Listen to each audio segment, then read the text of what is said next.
No, last time, unfortunately, we're a little late, but now we're right on time. So allow me to, first of all, welcome all of you to City Hall for this very brief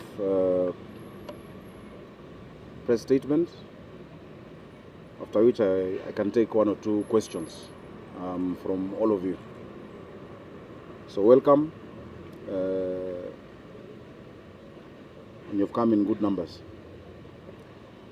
I'd like to address the issue that you all know has been happening between the Nairobi County government and Kenya Power and Lighting Company. And this matter has had a history. You know, it has been a matter running over many years, where the county has claimed money owed to it, around 4.5 billion, 4.9 billion to be exact. And Kenya Power had claims against the county. Initially, the claim was at 3 billion. We undertook a joint verification exercise over a whole year, where we looked at meters and accounts. We found some of those meters and accounts not being within the purview of Nairobi County. Some were very far away. And ultimately we settled. You know, we're both government. We settled on an amount, and we agreed on a payment process. The county government is mandated to collect fees and charges as well, because the people of Nairobi want services. The people of Nairobi want their roads fixed. They want, you know, garbage collected. They want medicine in hospitals. And so there had been a long-standing issue around the bailiffs, which previously used to be paid but had not been paid for a long time. Now, in the same way that when you don't pay electricity, Kenya Power disconnects you, the county government has remedies under the National Rating Act 2024, which was signed into law by our President, William Ruto, that stipulates actions that can be taken by the county government. Some of these actions include removal of county services, and also include, you know, clamping a building. And I think you've seen it before, where the county government has come and taken over a building or prevented access to premises, so that matter is resolved. However, I'm happy that today we've had a meeting, a fruitful meeting, with the leadership of the Ministry of Energy, led by Cabinet Secretary Opiyo Wandayi. We had the head of public service, we had Kenya Power Limited, and we had our officers and teams. And we agreed on a number of issues, and a joint statement is going to be issued. The joint statement will clarify the issues that we've agreed upon. The first thing we've resolved, that all hostilities end, and issues be sorted out amicably.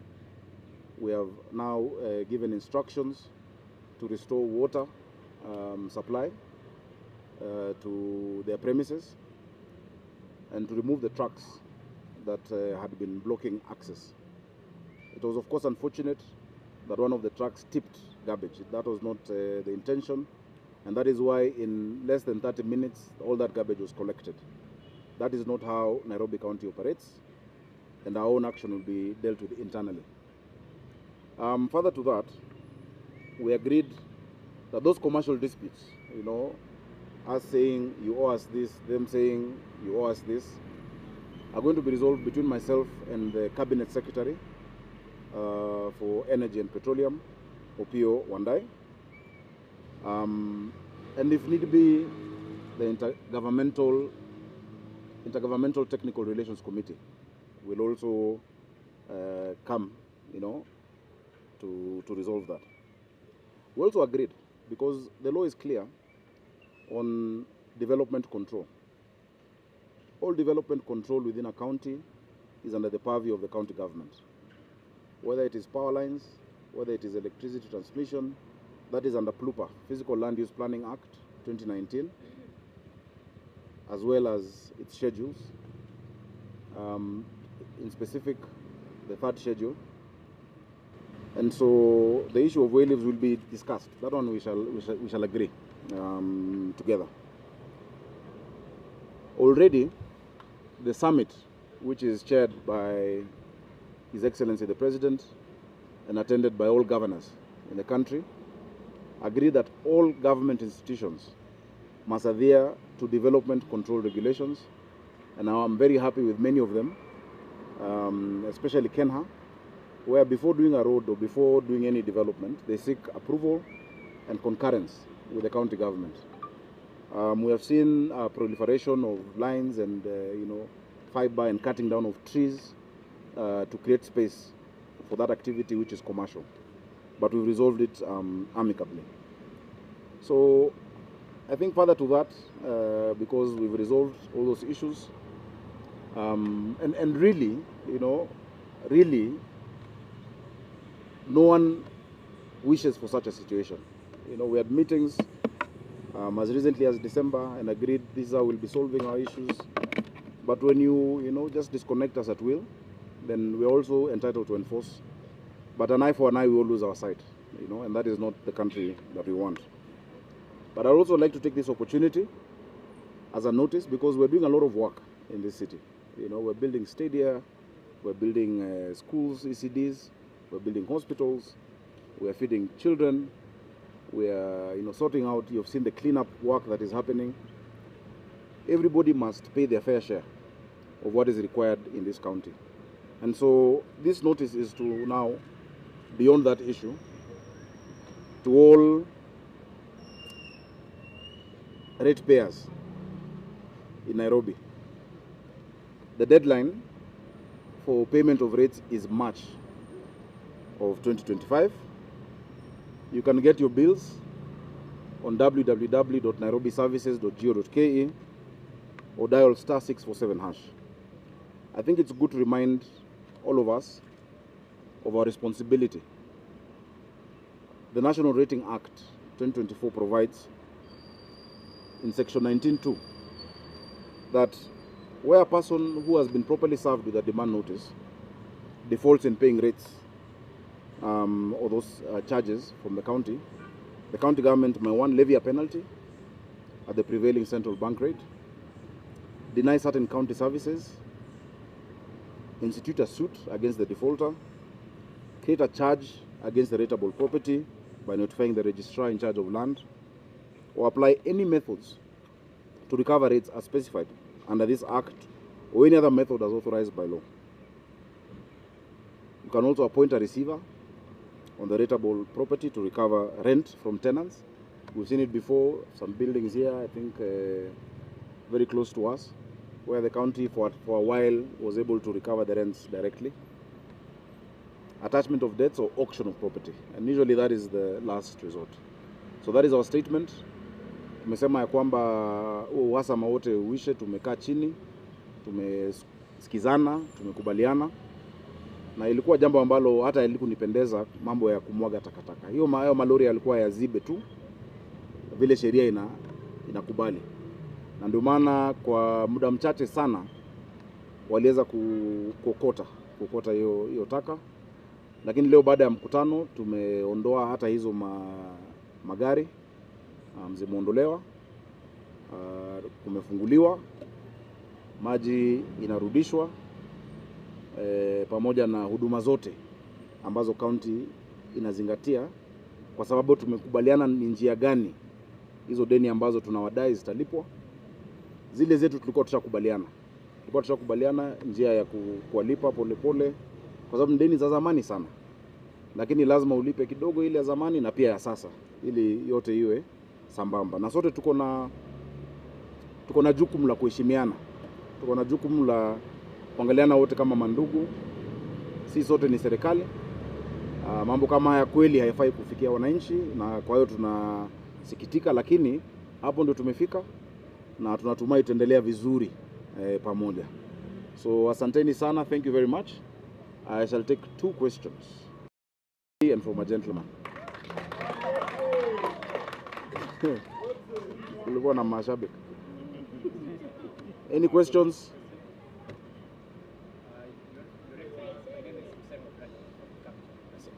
Pole? Bradley. Yes.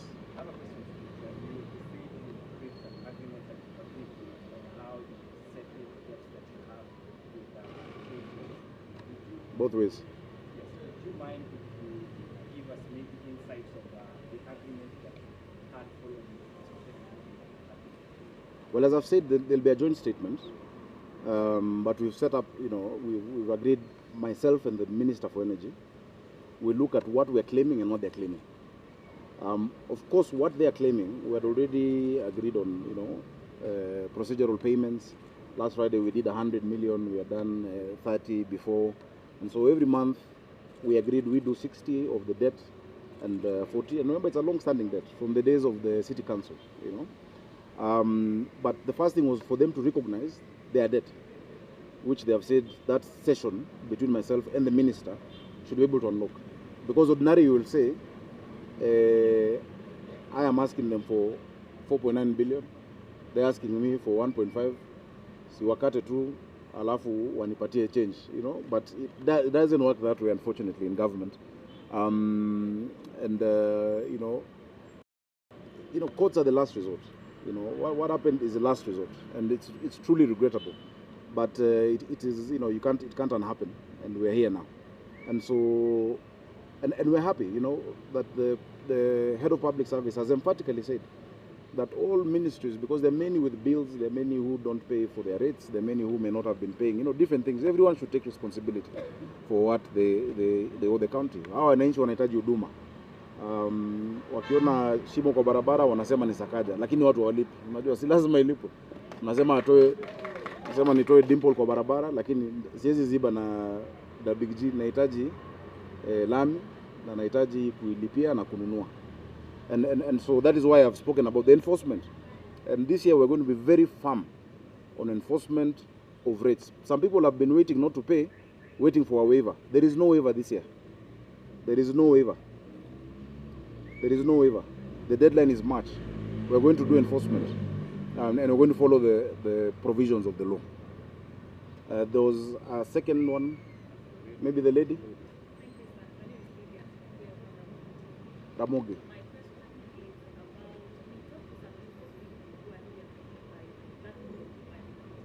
Yeah.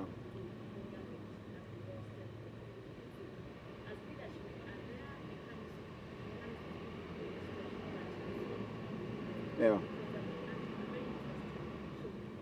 Yeah.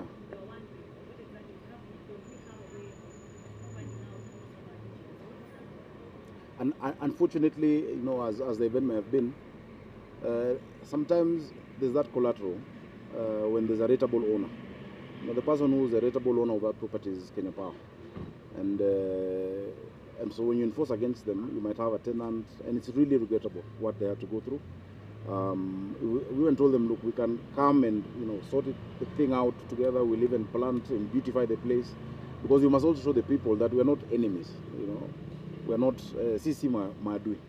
In the same way, when they disconnect this building, citizens suffer also.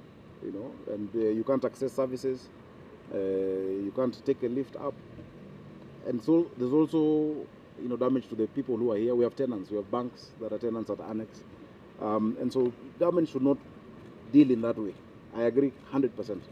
That is not how we should be dealing, and moving forward, we shall both endeavor to exhaust all those avenues. As I've said, we've had several meetings, including one just in December. Asanteni sana. Mungu awabariki. Mwisho kabisa. Yes, Willie. Yeah.